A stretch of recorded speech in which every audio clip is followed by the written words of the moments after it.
Bueno, cuando el Consejo Directivo tomó vista de la sanción del nuevo Código Civil y Comercial, encomendó a la Comisión de Capacitación y al suscripto de tratar de organizar una jornada para explicarle a los arquitectos cuáles eran las modificaciones que se habían dado.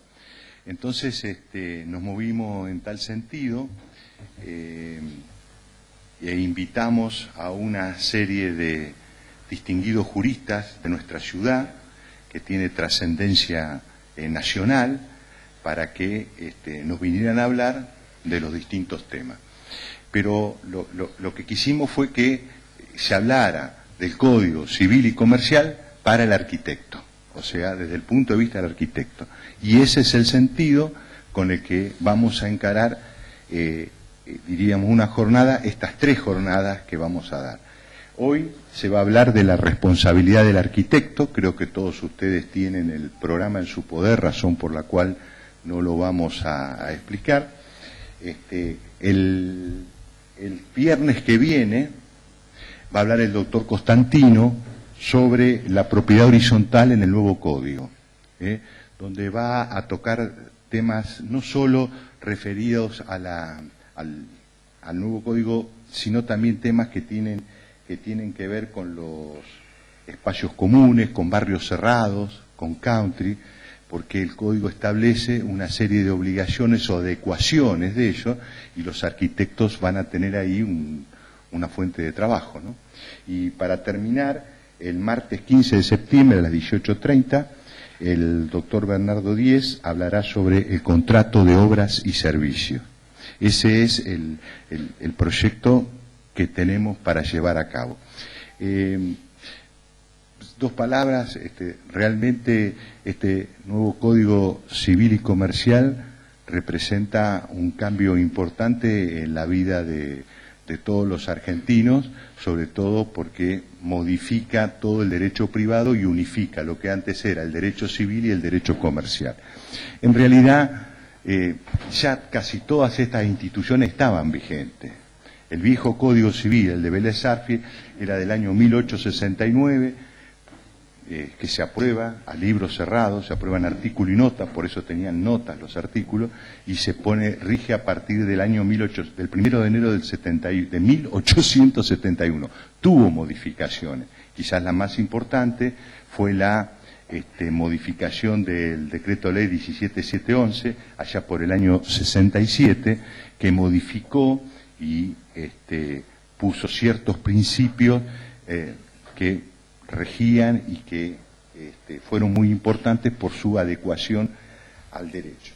Hoy tenemos este nuevo Código Civil y Comercial, de cuyos resultados creo que vamos a poder hablar dentro de 10 o 15 años, porque más o menos las decisiones judiciales, si bien se dicta llegar al máximo organismo que va a ser el que va a fijar las pautas, va a tardar eso.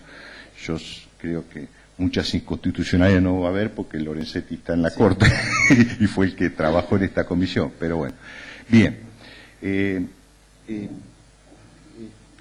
doctor Rodrigo Cataldo, que es quien va a hablar hoy, es juez civil y comercial del Departamento Judicial de Mar del Plata y se ha presentado como camarista para acceder a la Cámara de Apelación en lo civil y comercial. ¿Ya aprobaste o todavía no está el resultado? Bueno, ya tiene aprobado, o sea que necesitará el empujón político para que lo nombre. Así que tiene aprobado su ascenso a la Cámara de Apelaciones en lo civil y comercial de Mar del Plata, pese a su juventud. No solamente se destaca el doctor en el ejercicio de su magistratura, sino que también en la enseñanza, ya que es profesor por concurso en la Universidad Nacional, en la Facultad de Derecho de la Universidad Nacional de Mar del Plata. También es publicista, porque escribe artículos en las revistas de nuestra especialidad. Pese a su trabajo, a su juventud, está cursando el doctorado en la Facultad de Derecho, que creo que ya lo cursó y ahora tiene que presentar su tesis. Tengo acá 7 páginas que no voy a leer, quédense tranquilos. Así que yo destaco de Rodrigo su bonomía, destaco su sencillez, y una característica que él tiene es que cuando vamos a las audiencias nos tutea, cosa que algunos no lo toman muy bien, pero cuando te la tiene que dar no hay tuteo ni nada, o sea, no hay tutía, sí, no hay tutía, ¿viste? O sea, te tutea, te trata bien, pero cuando tiene que dictar la sentencia, si te toca, te toca. Así que la idea que tiene Rodrigo es hablar una hora más o menos y después responder todas las preguntas que ustedes quieran. Si no te molesta que interrumpan, bueno, no, si alguno quiere hacer alguna pregunta, levanta la mano y le daremos la palabra y él la va a contestar. Así que, Rodrigo, quedás en el uso de la palabra. Buenas tardes a todos. Quiero agradecer la presentación, como siempre, tan impecable que hace Juan Carlos, que es un amigo. Juan Carlos siempre habla bien de mí y la verdad que a mí no me alcanzan las palabras para agradecerle siempre, porque yo, muchos de los pasos que he dado en la facultad han sido gracias a Juan Carlos cuando era decano de la Facultad de Derecho.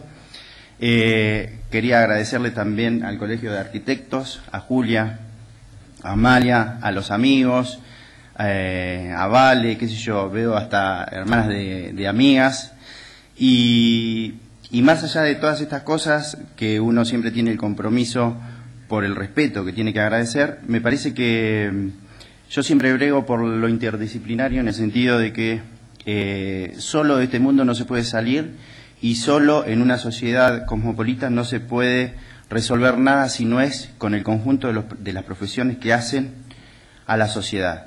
Y así como es muy bueno que nosotros vengamos a hacer una suerte de extensión profesional para los arquitectos, los ingenieros o todas las personas que ejercen otra profesión distinta al derecho, está bueno también que haya reciprocidad al revés, porque nosotros no tenemos idea de muchas cosas técnicas que ustedes hablan, y muchas veces se dificulta mucho en los expedientes justamente comprender o llevar a la práctica o a la praxis. No quiero utilizar mucho praxis por si hay algún marxista, pero por llevar a la praxis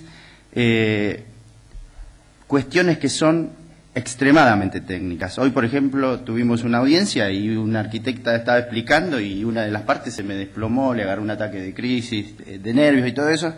Entonces, por una cuestión de un interdicto. Y yo digo, estas cosas deberían ser mucho, en una sociedad civilizada deberían ser mucho más livianas, que el conflicto no sea tan agresivo, pero evidentemente estamos viviendo socialmente una virulencia tal que no nos permite dialogar con el otro. Y creo que lo bueno que tienen estas charlas es que empecemos a dialogar y empecemos a ver que la apertura profesional significa nutrirse también de estas cosas. Yo me acuerdo que estaba en Salamanca haciendo un posgrado sobre defensa de la competencia y marcas, y de golpe empezamos a hablar del pisco y nadie se va a preocupar por si hablan del pisco o si es una denominación de origen controlada, y de golpe saltó un chileno en una punta y un peruano en la otra y se empezaron a decir de todo, pero así como si nada. Y yo digo, bueno, evidentemente esto no es solamente argentino, sino que ese clima de crispación se vive en todo el mundo y es consecuencia de los avatares políticos. Cuando pasa esto, cuando los polos se empiezan a separar cada vez más, llega un momento donde se cierra el círculo y empieza a haber chispas. Este código refleja una identidad política, tiene una identidad política, y la identidad política que tiene el código, por decirlo de alguna manera, es totalmente, se encuentra en las antípodas de lo que era el código velezano, como dijo Juan Carlos, porque el código velezano no solamente era vetusto, sino que respondía a una sociedad determinada, machista, sin derecho para la gente, sin tener en consideración los derechos de la mujer, de los hijos nacidos fuera del matrimonio, ni de los profesionales. ¿Sí? La verdad que la regulación era una regulación bifurcada en torno a lo contractual, en torno a lo extracontractual, y hoy no es así, gracias a Dios, o por lo menos gracias a los legisladores que lo sacaron. Pero, si ustedes me preguntan a mí no me gustan las medias tintas. A mí me gustan las cosas concretas, blanco o negro, y me parece que el código se quedó a medias, en algunas cuestiones. Y en otras no se quedó nada a medias y empezó a repartir responsabilidades para todos. Y me parece que, muchachos, ese es el caso de ustedes, en donde empezó a repartir responsabilidades para todos y justamente, aunque parezca mentira, una de las responsabilidades más agravadas, no quiero decir que aparezca un artículo que diga al arquitecto lo vamos a reventar, no aparece eso, pero aparece sí una reglamentación o una regulación de responsabilidad muy prístina en el sentido de la división de las obligaciones que se generan como motivo del ejercicio profesional. Y esto que ya pareció una frase abogadil, a mí me gustaría empezar a quizás responderles a ustedes a ver en qué contexto nace este código, ¿no? Y el tema de la responsabilidad es muy interesante, no solamente porque en todas las profesiones existe la responsabilidad, sino de acuerdo a cómo hoy en día está caracterizado. Y cuando yo digo que en realidad este código viene a clarificar algunas cosas, aunque se quede a medias en otras, en realidad implicó, como dice Thomas Kuhn en la estructura de las revoluciones científicas, implicó una modificación implicó un cambio de paradigma en la legislación argentina. No sé si Juan Carlos lo comparte. Cambió totalmente el paradigma de la legislación argentina, a la cual, miren, ayer estaba hablando justamente en el Colegio de Abogados de una charla, a la cual vamos a tener que modificar muchísima otra legislación como consecuencia de esto. Está bien, quizás mi crítica es una crítica constructiva en el sentido que, bueno, flaco, en esta parte te quedaste medio a medias y ahí te tendrías que haber jugado, pero bueno, también hay intereses políticos por los cuales las normas no pueden salir. Ergo, o por caso las cuestiones bancarias o las cuestiones de seguro, que ahí me parece que se debió ir directamente con la navaja, como dice William de Ockham, hacer el recorte donde había que hacerlo y no se hizo. Pero sí aparecen otras cuestiones muy bien reguladas y en parte esas cuestiones muy bien reguladas están en materia de responsabilidad. ¿Y por qué el cambio de paradigma? Porque se reconocen muchos derechos, pero el reconocimiento de derechos por el reconocimiento de derechos mismos no sirve. Porque Argentina es uno de los países que mayor cantidad de legislación, tanto nacional como extranjera, tiene reconocida y es uno de los países que más la viola. Con lo cual, lo que está fallando es el órgano que tiene que recomponer esa paz social, de acuerdo a lo que dice el preámbulo, que sería el Poder Judicial, de lo cual me hago cargo. ¿Sí? Más allá de eso, la triple regulación o reconocimiento de derechos ha generado que ya la responsabilidad no sea ex post facto. Y ustedes dicen, ya tenía que venir el abogado a decir algo en latín porque si no, no era abogado. Y en realidad lo que significa es, el Código de Vélez regulaba la responsabilidad una vez que el daño estaba provocado. Primer punto. Es decir, tiene un accidente, le cortamos las piernas, le cortamos los brazos, se cae el obrero de la obra, se murió, hacemos responsable al ingeniero, hacemos responsable al arquitecto. ¿Se entiende? Una vez provocado el daño, ahí aparecía el derecho y daba toda clase de justificativo para decir, y a este muchacho algo le tenemos que dar, porque si no parece como injusto. Y en realidad, hoy en día aparece otro paradigma en materia de daños, que aparece ahí uno de los puntitos explicados, que es la faz preventiva del daño. La faz preventiva del daño significa, señores, antes de que se provoque este daño porque no tenemos la malla o la red de seguridad en el edificio que estamos construyendo, o antes de que se resuelva en el medio y que en el medio de una casa haya 2 terrenos en donde se está socavando para hacer 2 edificios, prevengamos y fijémonos que el poder de policía sea eficiente y no les permita o les diga que tengan que coordinar las obras, cuestión que sería de primerísimo mundo, pero suele pasar. Es decir, esa faz preventiva es lo que apunta ahora a la legislación civil. La legislación civil, que es civil y comercial. Yo doy derecho comercial en la facultad, con lo cual me borraron el Código de Comercio, ya ni el comerciante existe, pero no importa, vamos a seguir hablando del derecho comercial. ¿Y por qué vamos a seguir hablando del derecho comercial? Porque en realidad esto dice Código Civil y Comercial, pero es la comercialización del derecho civil. Sonó como que vamos a vender códigos. Eso se lo dejamos a Lorenzetti, que se encargue de vender códigos y dar discursos, pero al decir la comercialización del derecho civil estamos diciendo que el derecho civil, que siempre fue más conservador que el derecho comercial, que siempre fue detrás del derecho comercial, que el derecho comercial siempre apunta a la vorágine de los negocios y todas esas cuestiones, metió como el diablo la cola. Y al meter como el diablo la cola, no hay norma que en cierto punto en su faz no implique la aplicación de un criterio comercial.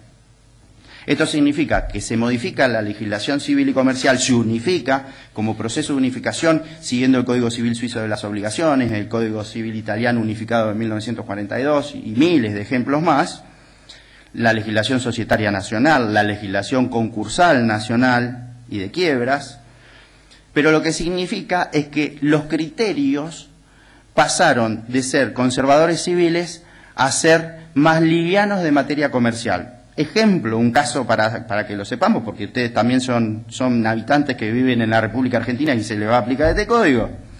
Una compraventa ahora, la cuestión de la seña, de la compraventa, cuando uno va a dar una seña, ya esa seña no es más penitencial o que permitía el arrepentimiento, ahora es confirmatoria. Ustedes dieron la seña, el negocio jurídico queda confirmado.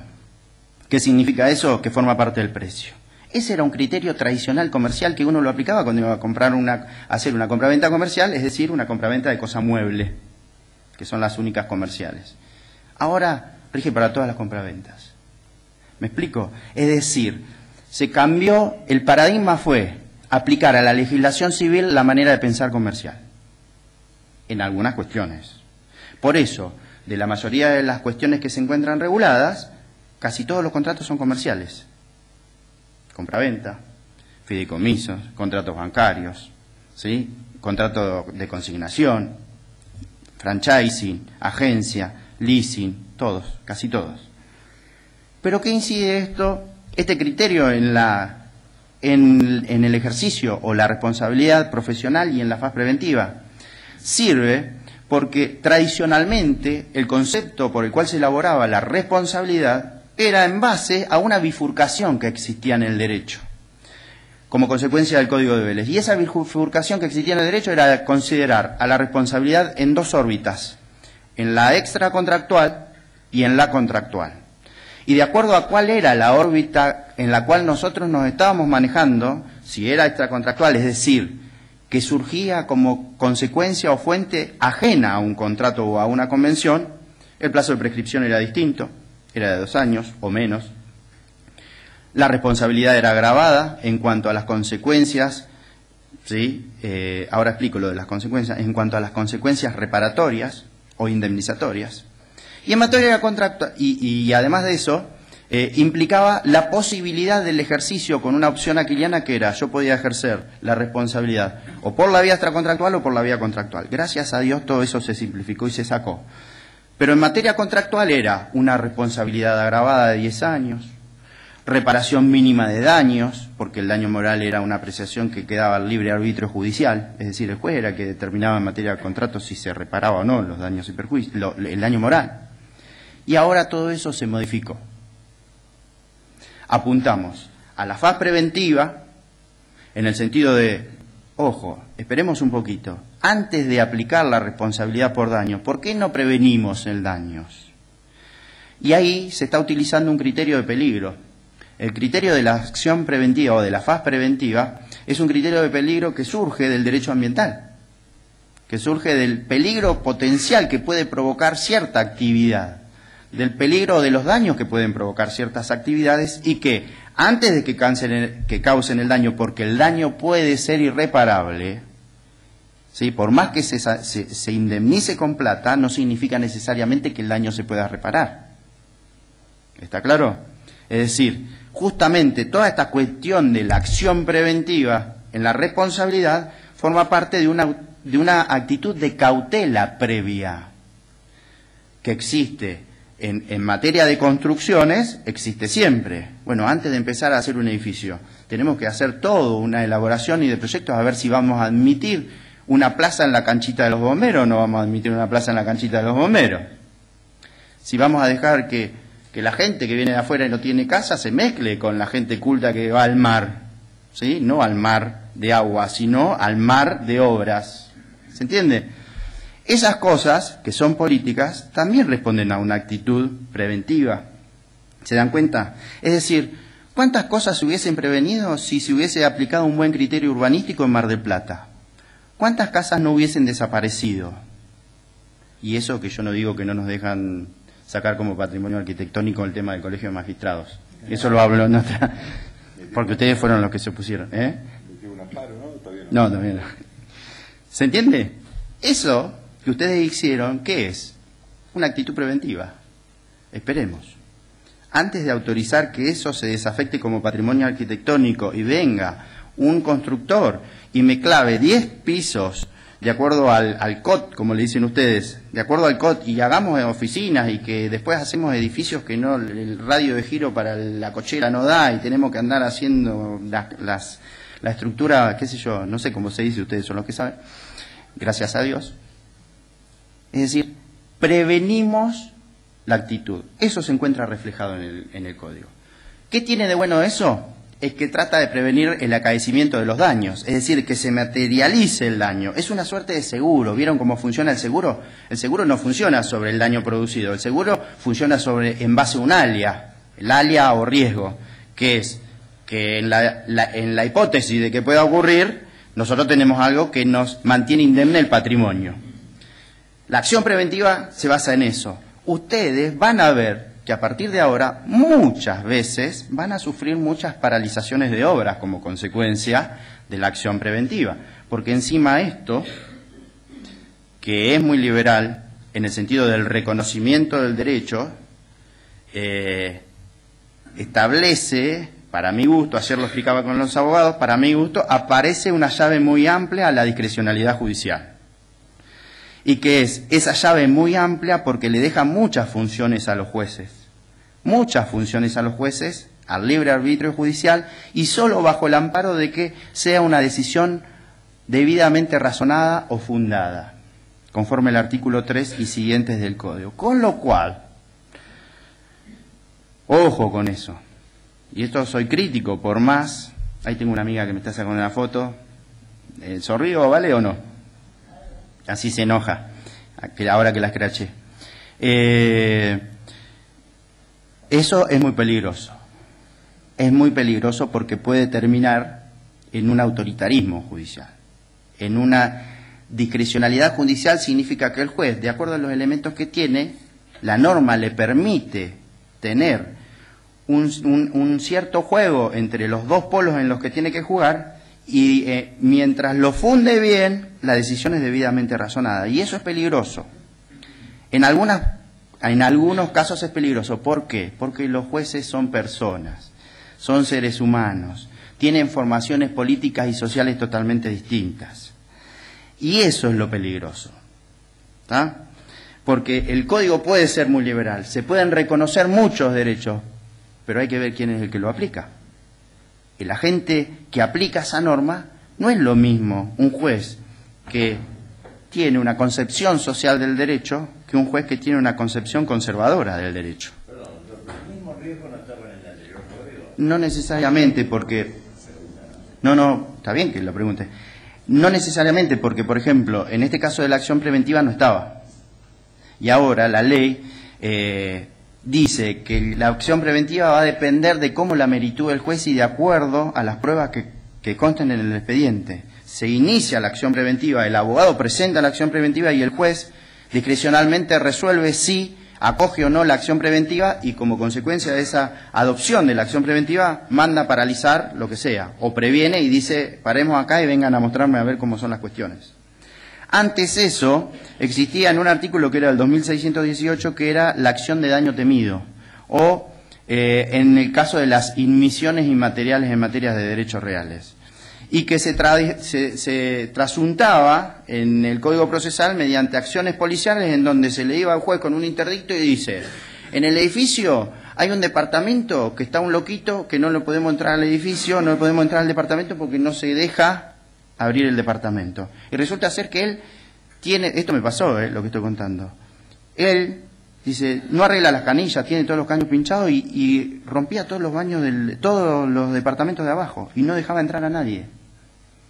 Eso debería, antes de llegar a eso, que ya era daño consumado, debió existir una acción preventiva. ¿Se entiende?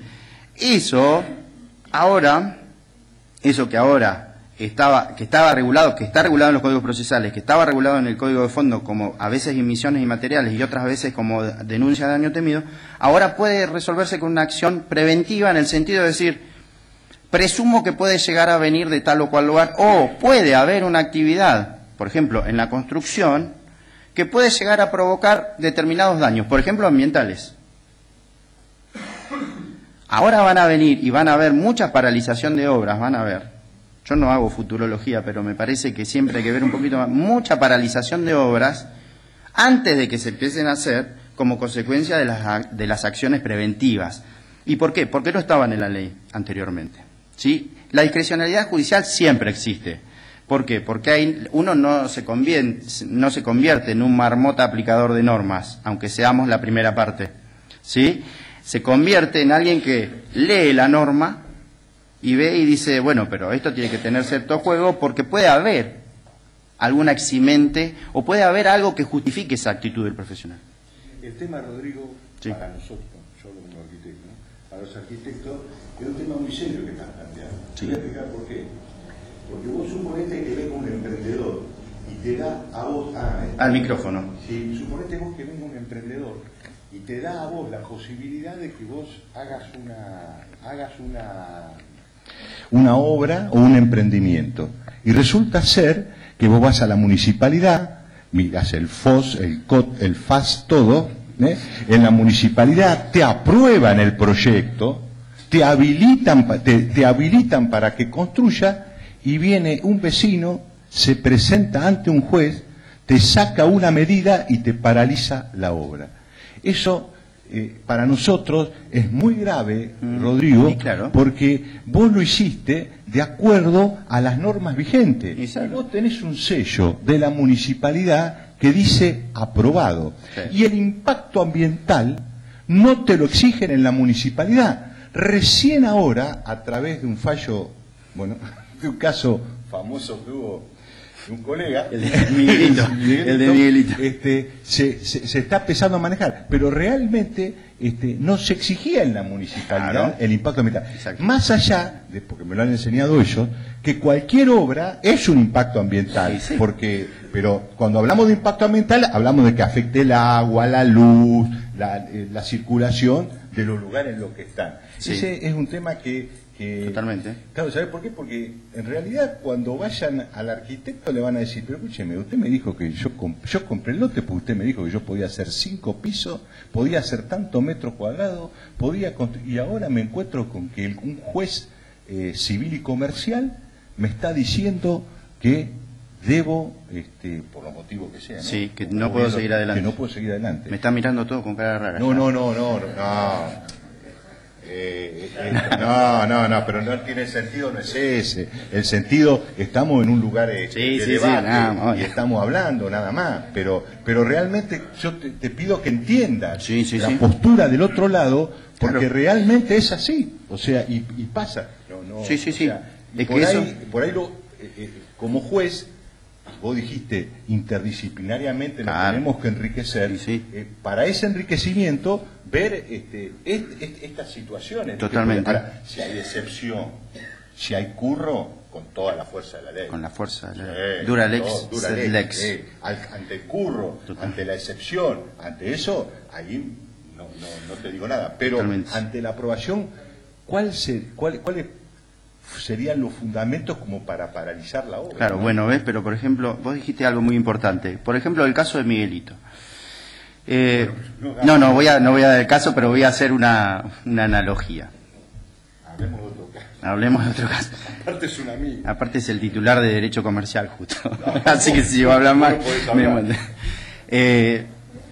si supongamos este tema, es cierto que toda obra provoca un impacto ambiental, porque no es lo mismo vivir en una zona residencial de Mar del Plata. Por ejemplo, yo vivo en San Lorenzo y Entre Ríos. Ese barrio que le dicen el barrio materno, que tiene la placita, ese barrio hasta en esa zona está maravilloso, es divino. Ahora, hacen 2 cuadras para adelante, donde yo vivía con Graciela antes, ahí en Arenales. La llamábamos nosotros. Roja porque se modificó todo, ¿no? Otra cosa. Me brillaban los ojitos, si era la zona roja. Para adelante se convirtió en la Avenida Colón. ¿Se dieron cuenta? Entonces yo digo, ¿cómo va variando? Así como varía el concepto de orden público, que yo esto lo explico en contratos, así como varía el concepto de orden público hasta con el matrimonio igualitario, porque fíjense que desde el año 85 no se admitía el divorcio, y con un fallo de la Corte se admitió el divorcio, y después ya no nos alcanzó el divorcio. Así somos los argentinos. Así somos. Entonces, ¿qué? Vamos por otra cosa. ¿Y qué fue esa otra cosa? El matrimonio igualitario, ¿no? Está bien, yo lo comparto. Hay gente que puede no compartirlo. Y está en todo su derecho, pero es ley. Y fíjense cómo cambió el orden público, porque antes el orden público no permitía ni siquiera divorciarse, y ahora el orden público permite que el matrimonio se celebre entre personas del mismo sexo. ¿Se entiende? Y como una vez me dijo un abogado, y decime, en el matrimonio igualitario de dos hombres, ¿quién es la viuda si se muere uno? Me dijo. Y la verdad que no sé, pero... No, la madre viuda, no podemos hablar. Claro.